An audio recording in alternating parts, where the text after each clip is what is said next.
This channel does not promote any violent, harmful, or illegal activities. All content provided by this channel is meant for an educational purpose only.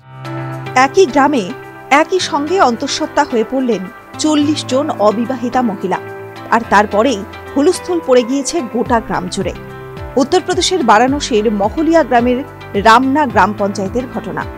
এখানেই শেষ নয়, এরপরেই শুভেচ্ছা বার্তা জানিয়ে একজন অন্তঃসত্ত্বা মহিলা কি কি সুযোগ সুবিধা পেতে পারেন তা জানিয়ে একটা মেসেজ পাঠানো হয় মহিলাদের মোবাইলে। কিন্তু কি করে এমন ঘটল? আসলে কি ঘটেছিল? উত্তরপ্রদেশের মহলিয়া গ্রামের ৪০ জন অবিবাহিতা মহিলার কাছে হঠাৎই মা হওয়ার জন্য আগাম শুভেচ্ছা বার্তা পাঠানো হয়। সেই সঙ্গে শিশু বিকাশ দপ্তরের তরফ থেকে একজন অন্তঃসত্ত্বা মহিলা বা নতুন মা তার এবং তার সন্তানের জন্য কি কি সুযোগ সুবিধা পেতে পারেন তাও জানানো হয়। মোবাইলে আসা ওই মেসেজে পোষণ ট্র্যাকারে তাদের নাম নথিভুক্ত হয়েছে বলেও জানানো হয়।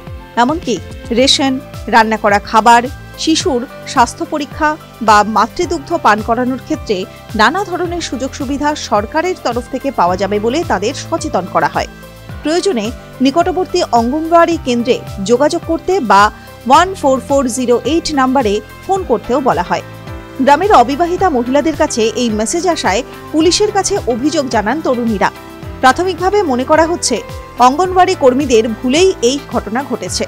তবে বিষয়টি নজরে আসতেই তদন্ত শুরু হয়েছে বলে জানিয়েছে বারাণসীর মুখ্য উন্নয়ন আধিকারিক সিডিও হিমাংশু নাগপাল। অঙ্গনওয়াড়িদের কর্তব্যে গাফিলতির অভিযোগে শোকজ নোটিশও পাঠানো হয়েছে। পঞ্চায়েতের প্রধান অমিত প্যাটেল জানিয়েছেন, মুখ্য উন্নয়ন আধিকারিককে এ বিষয়ে অভিযোগ জানানো হয়েছে। টিভি9 বাংলা ডিজিটাল।